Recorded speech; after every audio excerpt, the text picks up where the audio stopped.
परम श्रद्धेय संत चरण आदरणीय श्री रामकृष्णराव जी सहित मंच पर उपस्थित विद्या भारती के सभी माननीय अधिकारीगण, आदरणीय सिंघानिया जी, उपस्थित नागरिक सज्जन एवं माता भगिनी,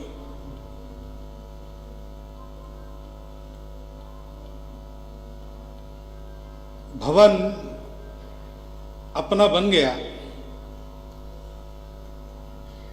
तो सबको ही आनंद होता है। एक व्यक्ति को भी अपना रहने का ठिकाना खुद का बनाया बन गया तो वो हर्षित होता है।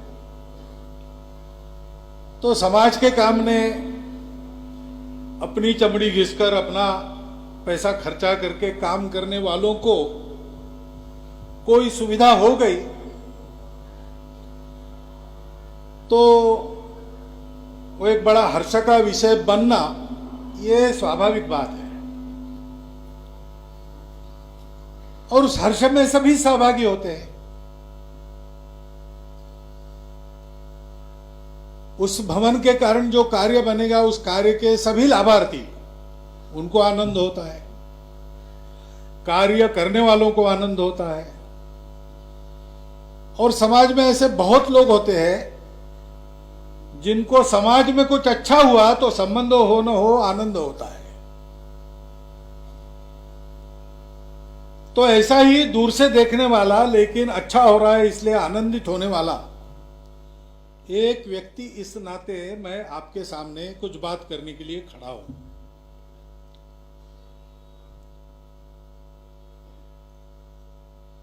शिक्षा तो आज का समय ऐसा है कि शिक्षा मिले, अपने बच्चे शिक्षित हो, इसलिए कोई व्यक्ति कुछ भी कर लेगा। दो विषय ऐसे हैं अभी, शिक्षा और स्वास्थ्य। अन्न वस्त्र आवास, इसके साथ ये दो भी जुड़ गए हैं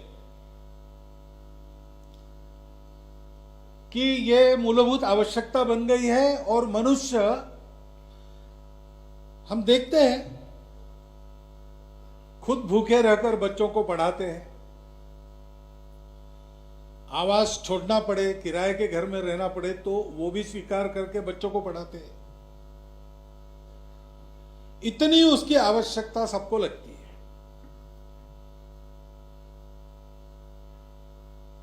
और उसके चलते बहुत सारे विद्यालय खड़े भी हो गए, चलते भी हैं। और जो विचार आज प्रभावी है, सबके मनों पर हावी है, जिसके आधार पर और जीवन के सारे तंत्र 2000 वर्षों से चल रहे हैं, वो पाश्चिमात्य विचार, वो व्यापार प्रधान है। तो भारत की शिक्षा ये $3 ट्रिलियन का क्षेत्र है, ऐसा वो लोग मानते हैं। तो उसमें बहुत फायदा है और उसकी आवश्यकता है। डिमांड बढ़ती है तो सप्लाई बढ़ाकर प्रॉफिट कमाया जा सकता है, ये भी तत्व काम करता है। परंतु विद्या भारती जिस शिक्षा की बात करती है वो शिक्षा इस शिक्षा को साथ लेकर और बहुत कुछ है।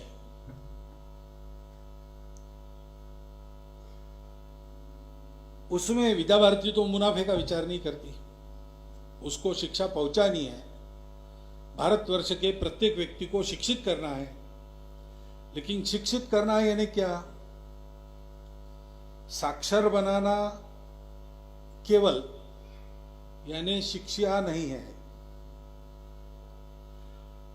दुनिया भर की सारी जानकारी ठूस ठूस कर दिमाग में भरना और उसमें उसको स्मरण में रखने की कला सिखाना, ये केवल शिक्षा नहीं है।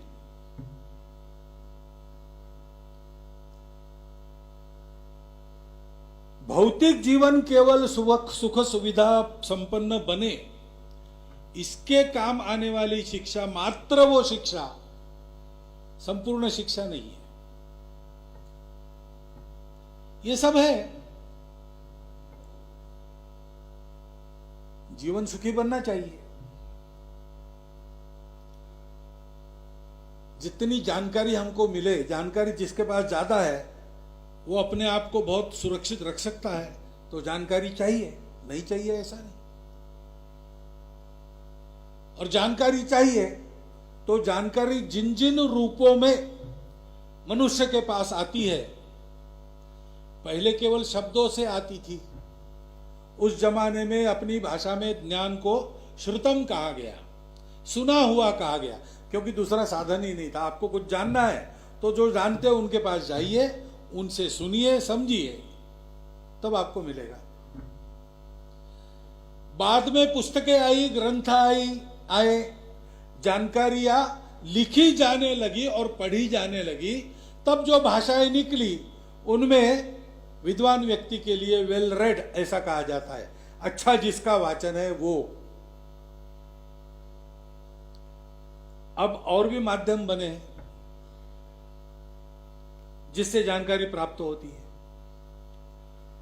उन सब में साक्षर रहना, उन सब माध्यमों का उपयोग कर पाना यह आवश्यक है। लेकिन मात्र इतने से मनुष्य जीवन को मनुष्य जीवन बनाने वाली शिक्षा नहीं प्राप्त होती। और इतना ही प्राप्त करना है तो इतना बड़ा उद्यम करने की आवश्यकता नहीं है, क्योंकि हम देखते हैं कि ऐसा कुछ भी किए बिना पशु पक्षी भी प्राप्त कर लेते हैं। अपना जीवन चले, सुख से चले, इसलिए क्या करना? वहां कहीं स्कूल कॉलेज नहीं है पशु पक्षियों के, लेकिन उनकी प्रकृति उनको रास्ता दिखाती है और वो सीख लेते हैं और जानकारी भी हासिल करते हैं। खुद जाकर देख लेते हैं। नए इलाके में शेर आता है तो चक्कर लगाता है, अपने क्षेत्र को रेखांकित करता है और क्षेत्र का सर्वे भी कर लेता है और बार बार सर्वे करते रहता है कि कुछ नया है, क्या है, जानकारी ले लेते और नए नए काम भी सीखते हैं। अब जिनके घर में बिल्लियां बहुत दिनों से रहती हो, उनको पता है कि दूध की अलमारी कैसे खोलना दो पैरों पर खड़े होकर, ये बिल्लियां सीख लेती है। सीखने की बुद्धि तो पशुओं में भी है, मनुष्य में भी है। पशुओं को एक अटक है, यहां तक उनका दिमाग चलेगा, उसके आगे नहीं चलेगा, इसलिए इससे ज्यादा वो सीखने का प्रयास नहीं करते।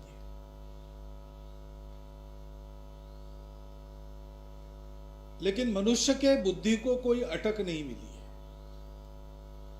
तो मनुष्य विचार करता है और अधिक सीखने का प्रयास करता है। अधिक सीखना उसके लिए समस्या नहीं है, क्या सीखना इसकी समस्या है। क्योंकि सीखकर मनुष्य पशु भी बन सकता है, सीखकर मनुष्य भगवान भी बन सकता है। तो हम जानते हैं, तपश्चर्या करते हैं, देव भी करते हैं, राक्षस भी करते हैं। और राक्षसों ने तपश्चर्या की, उग्र तपश्चर्या की, ब्रह्मा जी तक सबको प्रसन्न कर लिया और वर प्राप्त कर लिए।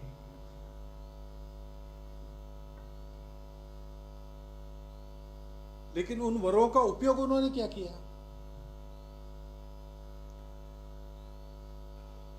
चतुर्वेदों का उत्तम ज्ञाता रावण था। भौतिक और आध्यात्मिक क्षेत्र के अनेक विद्याओं का जानकार था। उच्च कुल संपन्न था, वैभव संपन्न था। लेकिन ये सारा होने के बाद उसका दुनिया को उपयोग नहीं हुआ, उपद्रव हुआ।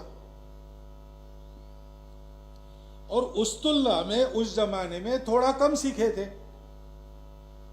आयु में भी कम थे, इसलिए अनुभव में भी कम थे।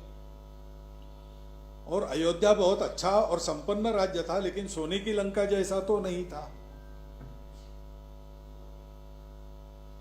फिर भी राम का नाम हम सब लोग लेते हैं, राम का आदर्श जीवन में मानते हैं, रावण को नहीं मानते। क्योंकि मनुष्य चूंकि विचारी है, अच्छा विचारी है माना जाता है। मनुष्य के जीवन में, मनुष्य के विकास से सारी सृष्टि का विकास होना चाहिए। प्रचलित परंपरा जो मैंने जिसका उल्लेख किया, वो कभी कभी कहती है कि मनुष्य कुछ सृष्टि का स्वामी है, सृष्टि उसके उपभोग के लिए जन्मी है। लेकिन हमारी परंपरा में ऐसा विचार नहीं है। हम कहते हैं कि मनुष्य अगर सृष्टि में सबसे सक्षम है, सबसे अधिक उसको मिला है प्रकृति से, क्षमताएं उसके पास बहुत ज्यादा है, तो मालिक वो नहीं बनता, उल्टे उसका दायित्व बनता है कि अपनी इन क्षमताओं का उपयोग करके सबके कल्याण का रास्ता वो प्रशस्त करे। सर्वेपि सुखिनः सन्तु, ऐसा चले। बहुत अच्छा इंसान है और उपयोगी नहीं है तो फिर कबीर महाराज कहते हैं, ऊंचा भया तो क्या भाया, जैसे ताल खजूर, पथिकन को छाया नहीं, फल लागे अति दूर। तो गुणवत्ता का उपयोग है, उपयोग सबके लिए है, अपना आगे बढ़ना सबके आगे बढ़ने के लिए है। इसको समझकर आचरण करना, देशकाल परिस्थिति में उसको लागू कर सकना, ये वास्तव में शिक्षा है। और वो शिक्षा विद्यालयों में मिलनी चाहिए। नई शिक्षा नीति ऐसा जो कहा जाता है, उसकी प्रस्तावना तो मैंने पढ़ी है, बाकी तो रामकृष्ण राव जानते हैं, मैं नहीं जानता। लेकिन प्रस्तावना से ऐसा लगता है कि नया लाने की इच्छा क्यों हुई, तो इच्छा इसीलिए हुई कि इसके पहले जो नीति थी उसमें से ये बात नहीं हो रही थी, और जिसमें से हमारा बच्चा पढ़ा लिखा भी बने, लिख सकने वाला भी बने, और जानकारी भी उसके पास आ जाए। मैं और मेरे परिवार को मैं किसी भी परिस्थिति में अपने पैरों पर खड़ा होकर संभाल सकता हूं, यह उसका आत्मविश्वास भी बने और यह उसकी क्षमता भी बने। लेकिन इसके साथ साथ वो एक मनुष्य हो, वो संपूर्ण दुनिया के लिए एक उपयोगी तत्व बने, उपद्रवी तत्व न बने, और उसकी उन्नति हो, उसके साथ साथ सृष्टि की उन्नति हो। तमसो मां ज्योतिर्गमय मृत्योर्मा अमृतोम गमय, ये दिशा हो उसके विकास की, और सारे सृष्टि को भी उसके कारण उसी दिशा में चलने का लाभ हो, ऐसा उसका कर्तृत्व बने। ये इच्छा रही, इसलिए तो नई शिक्षा नीति आई। और इसलिए विद्या भारती का काम मेरे जानकारी के अनुसार चलता इसलिए है कि ऐसी शिक्षा उनको प्रचलित करनी है। विद्या भारती के किसी भी विद्यालय में आप जाइए तो वहाँ एक अवतरण पट पर लिखा हुआ रहता है, रंगा के परमानेंट ही किया हुआ रहता है दीवार पर, हमको इस प्रकार की शिक्षा देनी है, कि उसमें ये सारी बातें हैं, दूसरे शब्दों में है, लेकिन अर्थ उसका यही है। तो हमारा साधन है, अब बन गया, ये तो आनंद की बात है। अच्छे काम के लिए सुविधा हो गई, ये आनंद का विषय है। क्योंकि अच्छे काम के लिए सुविधा हो गई तो अच्छा काम और गति से आगे बढ़ेगा। तो साधन आ गया तो गति बढ़नी चाहिए, और गति साधन की नहीं होती, गति करने वाली की होती है। कई बार साधन आता है तो मनुष्य विचार करता है कि अब फुर्सत से आराम से करेंगे, लेकिन जिनको कोई कार्य संपन्न करना है उनको तो उल्टा सोचना चाहिए। हमारे एक सज्जन थे, कपड़े धोते थे, साबुन से धोने पड़ते थे, मेहनत करनी पड़ती थी। बाद में वो डिटर्जेंट पाउडर आ गया, वो पहले प्रकृति से आलसी थे तो साबुन से कपड़े ऐसे जैसे धो डालते थे, धोया नहीं ऐसा कोई कह ना सके, इतना करते थे। बाकी कपड़े जैसे थे वैसे ही रहते थे। साबुन पाउडर आने लगी तो उन्होंने साबुन पाउडर लिया, बोले ये ज्यादा आरामदायी है, लेकिन कपड़े फिर वैसे के वैसे। तो हमने उनको पूछा भाई फर्क क्या हुआ, पाउडर आने से आप कहते हैं ज्यादा आरामदायी हो गए। तो मैं क्या करूं, कपड़े धोना वो पाउडर का काम है, साबुन में अपने को घिसना पड़ता है। पाउडर तो इसलिए है कि उसमें डुबा के रखो तो मैल छूट जाएगा, वो अपना काम करता नहीं, मैं क्या करूं। तो ऐसे लोगों के साधन कितने भी बढ़े तो भी उसमें न उनका भला होता है न समाज का भला होता है। विद्या भारती को आप भी जानते हैं, मैं भी जानता हूं, वो ऐसे लोग नहीं हैं। उनके साधन बढ़ेंगे तो हम सभी का लाभ है, समाज का लाभ है। गति बढ़ाने का ध्यान रखना पड़ेगा। और दूसरी बात है कि साधन अनुकूल सत्व के आधार पर ही होता है। हमको जो करना है उसके लिए इस साधन को अनुकूल बनाना है, तो हमारा अपना अंतर मनस क्या है, हमारा संकल्प कितना दृढ़ है। क्रिया सिद्धि सत्वे भवति महताम न उपकरणे। तो विद्या भारती के लोग इसको जानते हैं कि ऐसा नहीं है कि भवन है इसलिए हमारा काम होगा। काम तो भवन नहीं था तभी शुरू हुआ था, और उसी सत्व के आधार पर हम यहां तक आ गए कि हम अपना भवन खड़ा कर सकते हैं। तो आगे उसी से बढ़ेगा, ये वो लोग जानते हैं। तो इसलिए आचार्यों का प्रशिक्षण यह विषय अत्यंत महत्वपूर्ण रहता है शिक्षा में, क्योंकि आखिर शिक्षा का सुधार कहां से होगा, सिखाने वालों से होगा। सीखने वाला बच्चा, उसको तो कुछ नहीं मालूम, और सिखाना जो है, बच्चा सीखता है, उसकी अपनी इच्छा हमको बनानी पड़ती है, क्योंकि बच्चा बच्चा है। वो सीखने के लिए आता ही है ना, उसको भेजा है माता पिता ने, वो तो अभी बड़ा नहीं है, वो शिक्षा का महत्व जानता नहीं है। आयु तो उसकी किशोर आयु तक उसको खेलना ज्यादा पसंद होता ही है, और हम ऐसा नहीं कर सकते कि किशोर आयु तक सिखाना ही नहीं, खेलने ही देना, ऐसा नहीं कर सकते।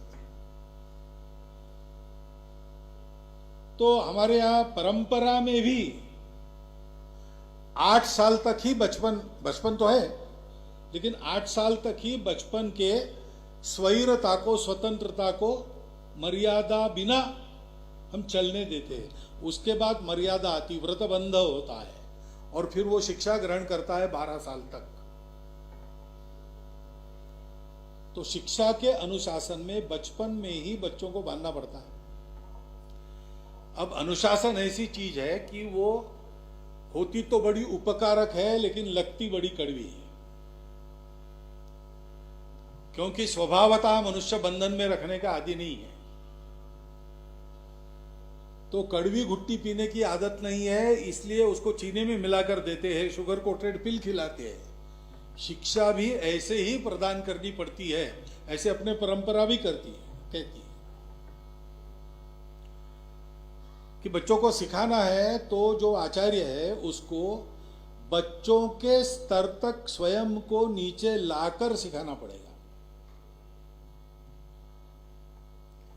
वो अपने लेवल से सिखाए तो नहीं चलेगा। एक नाटक आया था मराठी में, नाटक ने एकांकिका, विडंबन, व्यंग था। तो पागलों का बाजार, मराठी में वेड्यांचा बाजार, ऐसा उसका शीर्षक था, पागलों का बाजार। तो प्रोफेसर साहब की पत्नी मार्केटिंग के लिए निकलती है, घर में पालने में पलने वाला बच्चा है, तो बता दी कि वो उठेगा रोएगा, उसको दूध पिला और जरा बाहर दिखाओ आकाश तारे वगैरह, शाम हो जाएगी, ठंडा भी रहेगा, अच्छा गर्मी नहीं रहेगी, तो उसका दिल बहल जाएगा, तो चुप हो जाएगा, नहीं तो आप परेशान हो जाएंगे। प्रोफेसर साहब कहते ठीक है, फिजिक्स के पीएचडी है, 10 वर्षों से पढ़ा रहे हैं, एक छोटे बच्चे को नहीं संभाल सकेंगे क्या? ऐसा उनके मन में आता है। फिर छोटा बच्चा रोता है तो ये दूध पिलाते हैं, रोना रुकता नहीं तो उसको हाथ में लेकर बाहर जाते हैं और उसको फिर जानकारी देने लगते हैं। वो चंद्रमा है, पृथ्वी से इतने लाख मील दूर है, उसका प्रकाश सूर्य से आता है, उसके वातावरण में प्राणवायु नहीं है। अब बच्चा और जोर जोर से रोने लगता है तो पड़ोस की एक 9 साल की लड़की, तीसरी में पढ़ने वाली, वो आती है, अरे अरे क्या हो गया, भैया रो रहा है, भैया रो रहा है, लाइए लाइए मेरे पास दीजिए। फिर वो बताती है उसको, देखो देखो चंदा मामा कैसे हंस रहा है, तुम्हारे लिए दूध रोटी ला। तो बच्चा चुप हो जाता है, हंसने लगता है। वो प्रोफेसर साहब कहते हैं क्या पागलों का बाजार है, वो क्या मामा है क्या? अरे सिद्ध हो गया विज्ञान से, क्या है सबको पता है, और ये अंधश्रद्धा इसके दिमाग में। अरे भाई अंधश्रद्धा तुमको लगती होगी, उसका जो स्तर है वहां से उसको बताया तो ग्रहण करेगा, नहीं तो कितना भी सत्य हो तुम्हारा वो तो रोने लगेगा और क्या करेगा।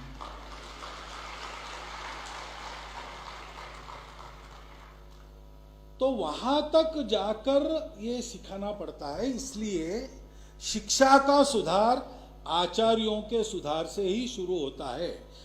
मेरी आशा है विद्या भारती बात करती है सरकार से नई शिक्षा नीति के बारे में, तो इसको उन्होंने समझाया होगा। वो जानते हैं कि उनका आचार्य प्रशिक्षण उनके यहाँ पहले से है, नियमित चल रहा है। अभी भवन की व्यवस्था हो गई है लेकिन प्रशिक्षण को रहता ही है। दूसरी बात है कि आचार्य को जो सिखाना है वो उसकी आजीविका नहीं है, वो उसका व्रत है। और इसलिए आचार्य अपने छात्रों पर पुत्रवत प्रेम करके उनको पढ़ाता है, तब उसकी शिक्षा वो ग्रहण करते हैं। ये पद्धति हो न हो, आप याद कीजिए अपने जिन शिक्षकों को आप आज भी याद करते हैं, उन्होंने आपको केवल पढ़ाया नहीं है, उनके व्यवहार से आपको कुछ प्रकाश मिला है, आपको कुछ स्नेह मिला है। ऐसे ही आपके शिक्षक आपको स्मरण में है। ये हाथ कंगरी को आरसा वाली बात है, ये बताने से सबूत नहीं देना पड़ता, हम सबकी यही स्थिति है। तो इसलिए यहां पर मैंने देखा भवन में 3 स्तर बनाए। 3 स्तर पहले से है क्योंकि विद्या भारती ये जानती है कि शिक्षा जिनको देनी है, अब इतने वर्षों से ये राष्ट्र चला है और कई प्रकार की परिस्थिति आ गई, उसके कारण जरा स्तर बन गए। तो शहर वाले एकदम एक अलग स्तर हो गया, उनकी दुनिया अलग सी हो गई आजकल, पहले नहीं थी। और ग्रामीण जो है उनकी दुनिया एक अलग दुनिया बन गई। और वनवासी, आदिवासी आदि जिनको कहा जाता है, हमारे बंधु है, हमारे समाज के हैं, हमारे ही अपने हैं, लेकिन उनकी एक अलग अलग सी दुनिया बन गई। अब इन तीनों को सिखाना है तो अलग अलग भूमिका में जाकर, उनके स्तर पर जाकर उनसे स्नेह करते हुए उनको सिखाना पड़ेगा। तो इन 3 प्रकार के शिक्षकों का प्रशिक्षण भी अलग होना पड़ेगा। ऐसी कई प्रकार की व्यवस्थाएं जो अपने राष्ट्रीय शिक्षा में आवश्यक है, विद्या भारती अपने जन्म से इनके प्रयोग करके सिद्ध कर रही है। विद्या भारती का ये जो चिंतन है वो केवल चिंतन के स्तर पर नहीं है, चिंतन के आधार पर प्रयोग हुए।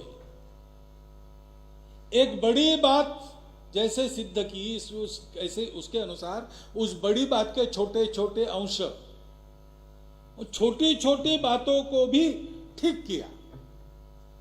तो विद्या भारती के शिक्षा चिंतन में कुल मिलाकर शिक्षा मनुष्य को मनुष्य बनाने के लिए होती है। ये जैसे उन्होंने जांच पड़ताल प्रयोग करके सिद्ध किया है अनुभव से, और उसका प्रत्यक्ष प्रयोग वो दिखा सकते, वैसे मनुष्य बनाने वाली शिक्षा में पाठ्यक्रम कैसा हो एक छोटी बात है, लेकिन वो भी वहां प्रयोग सिद्ध अवस्था में प्रत्यक्ष प्रचलन में वो आपको दिखा सकते हैं। इस ढंग से हमको अपनी शिक्षा नीति को आगे बढ़ाते हुए तैयार करना पड़ेगा। ये तैयार करने का काम हमारे सामने है। अभी भी कभी कभी ऐसा लगता है, ऐसा होगा ऐसा नहीं है, कि एक मानसिक जकड़न में हम हैं, उसके बाहर हम निकले नहीं। तो कई बार मातृभाषा में शिक्षा होनी चाहिए, इसका प्रस्ताव भी हमको अंग्रेजी में समझाना पड़ता है। यह है अपने समाज की स्थिति, हमारी भी स्थिति है, और क्या करें।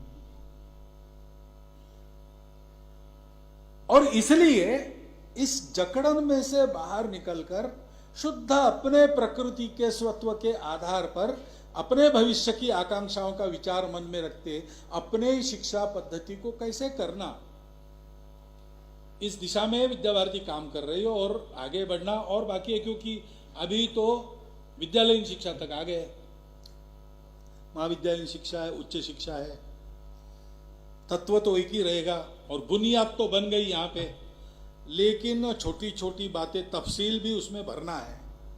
तो ये प्रयोग और अधिक आगे बढ़ेगा और अधिक उसके और पहलू प्रकाश में लाने पड़ेंगे, तो काम आगे चलेगा। आगे चलेगा तो आज उपलब्ध तकनीकी की सारी आधुनिक सुविधाएं जो सहायक हो सकती है उनको लेकर, जो सुविधाएं हैं उनको सहायक बनाकर इसको आगे बढ़ाना पड़ेगा। तो उस प्रकार की व्यवस्था चाहिए। मैं समझता हूं यहाँ मालवा प्रांत के इस आचार्य प्रशिक्षण केंद्र, प्रांत का कार्यालय आदि आदि 3-4 बहुउद्देशीय ऐसा ये जो भवन हुआ है, वो इस हेतु को साध्य करने वाला बनेगा जरूर। लेकिन बनेगा क्यों? केवल उसमें हमने सुविधाएं रख दी इसलिए नहीं, बनेगा इसलिए कि उसका ये भाव ध्यान में रखकर सुविधा संपन्न होने के बाद भी अपनी गति को बढ़ाते हुए, अपनी दिशा को भूलते हुए हम लोग ठीक से आगे बढ़ेंगे।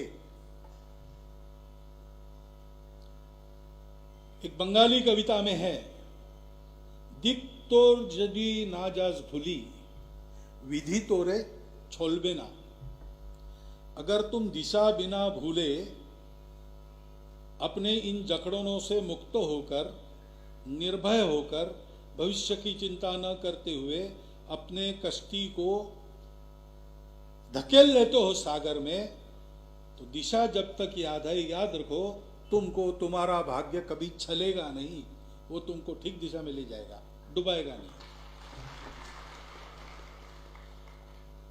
तो भवन तो अपना काम करेगा, जैसा हमने बनाया है वैसा करेगा, उतना करेगा, लेकिन उसका काम भी यशस्वी होने के लिए हमारा काम ऐसा होने की आवश्यकता है।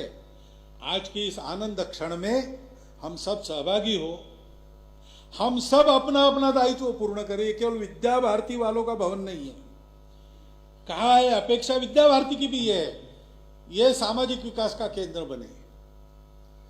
तो ये विद्या भारती के कार्य के विकास का केंद्र क्यों बनता है? विद्या भारती इसके लिए परिश्रम करती है, इसलिए ये सामाजिक विकास का केंद्र बनने के लिए वो भी परिश्रम करेंगे, लेकिन समाज को भी कुछ करना पड़ेगा। उनको अपनी छत्र छाया विद्या भारती के सर पर सदैव रखनी पड़ेगी और जो सहयोग समाज से जुट सकता है जुटाना पड़ेगा। ये सब ठीक चलेगा तो जैसे हमने आज कल्पना की है कि भारतीय शिक्षा का नया रूप गढ़ते गढ़ते ये केंद्र समाज के विकास का केंद्र बने, वैसा वो जरूर बनेगा। इस शुभकामना के साथ आनंद में हम इन बातों को ध्यान में रखकर चले, इस एक सावधानी की सूचना देते हुए, और आपने सुन लिया, इसके आपके प्रति कृतज्ञता व्यक्त करते हुए मैं मेरा मंतव्य समाप्त करता हूं। धन्यवाद।